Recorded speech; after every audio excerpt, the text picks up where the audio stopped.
წარმოგიდგინიათ, კომპიუტერი ოღონდ უძველესი, აი თანამედროვე საათებზეც კი ბევრად რთული, რომელიც 2000 წელიწადით მეტი ხნის წინ შეიქმნეს. ხო, ან თუნდაც ბატარეა, რომელიც ანტიკურ ბაღდადში იპოვეს. ზუსტად, აი ასეთ საოცარ, ხანდახან იდუმალებით მოცულ არტეფაქტებზე ვსაუბრობთ დღეს. ხშირად ამბობენ, რომ ეს დაკარგული ტექნოლოგიებია, მაგრამ მოდით ვნახოთ, რამდენად მართალია ეს ლეგენდები. დიახ, ეს კითხვას აჩენს რა ვიცით რეალურად ჩვენი წინაპრების შესაძლებლობებზე. ეს წყაროები, რაც გვაქვს, გვაძლევს შანს, რომ აი ამ აღმოჩენის მღელვარებასაც შევეხოთ და თან მეცნიერულ ანალიზსაც. დავიწყოთ ალბათ ყველაზე შთამბეჭდავით ანტიკითერასა მექანიზმით. 1901 წელს გემის ნამსხრევებში იპოვეს. ძველი ბერძნული ხელით სამართავი მოწყობილობაა. კი, და მას ხშირად უძველეს ანალოგიურ კომპიუტერს უწოდებენ. წარმოიდგინეთ, ბრინჯაოს კბილანების სისტემა, წარმოუდგენლად რთული, მინიმუმ 37 კბილანა, რომელიც ასტრონომიული მოვლენების პროგნოზირებისთვის გამოიყენებოდა. ხო, მზის, მთვარის მოძრაობა, დაბნელებები და ნაცვლეულებით ადრე. ზოგი ვერსიით პლანეტების მდებარეობასაც კი თვლიდა და აი ოლიმპიური თამაშების ციკლსაც აღრიცხავდა. მისი სირთულე მართლა გასაოცარია. მსგავსი რაღაცები ევროპაში, 1000 წელზე მეტი ხნის მერე მე-14 საუკუნეში ჩნდება მხოლოდ. წარმოუდგენელია. კვლევებმა აჩვენა, რომ მთვარის არათანაბარ მოძრაობასაც კი ითვალისწინებდა. ეს ეპიკიკლურ გადაცემებზე მიუთითებს, რთულ, ზუსტი გამოთვლებისთვის საჭირო კბილანების სისტემაზე. უახლესმა კვლევებმა კალენდარზეც კი გააჩინა კითხვები. შეიძლება 354 დღიან მთვარის კალენდარს ეფუძნებოდა, არა 365 დღიანს. საინტერესოა. გადავიდეთ ბაღდადის ბატარეაზე.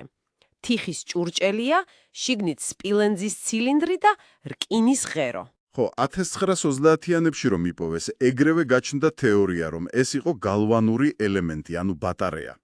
და რომ თითქოს ელექტრომოოქროვისთვის იყენებდნენ. აქ უკვე ფრთხილად უნდა ვიყოთ. მეცნიერების, არქეოლოგების აბსოლუტური უმრავლესობა ამ თეორიას უარყოფს.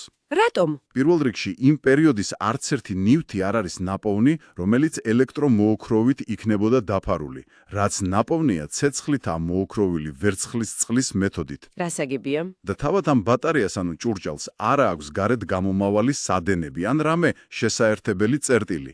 და ის ბიტუმის საცობი ზემოდან ძალიან არაპრაქტიკული იქნებოდა თუ შიგნით რამე სითხე ელექტროლიტი ხშირად უნდა გამოგეცვალა. ბევრად უფრო სავარაუდოა, რომ ეს უბრალოდ წმინდა გრაგნილების შესანახი იყო. მსგავსი ჭურჭლები იპოვეს იქვე სელევკიასა და ქტესიფონში. ამ ბატარეას ხშირად უკავშირებენ ხოლმე იმ ეგვიპტურ რელიეფს დენდერას ტაძარში. ნათურას რომ ხედავენ ზოგიერთები.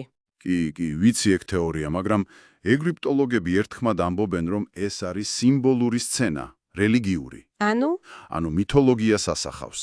მზის ღმერთის დაბადება ლოტოსის ყვავილიდან, გველის ფორმა რო აქვს, ცის ქალღმერთის მუცლის გავლით.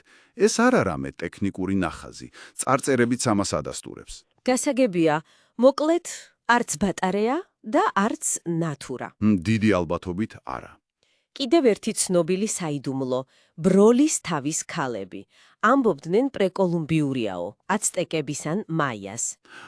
ეგენი, აქ მეცნიერებამ უკვე თქვა თავისი სიტყვა. ბრიტანეთის მუზეუმას გამოიკვლია სმითსონის ინსტიტუტმაც. და რა დადგინდა? დადგინდა, რომ ყველა ცნობილი დიდი ბროლის თავის ქალა დამზადებულია მე-19 საუკუნეში ან უფრო გვიან. სავარაუდოდ გერმანიაში, იდერ ობერშტაინში. ვაუ, თანამედროვეა? კი, თან თანამედროვე იარაღებით, მბრუნავი იარაღების კვალი ეტყობა. და ისეთი აბრაზივებია გამოყენებული, როგორიც არის კარბორუნდი. სილიციუმის კარბიდი.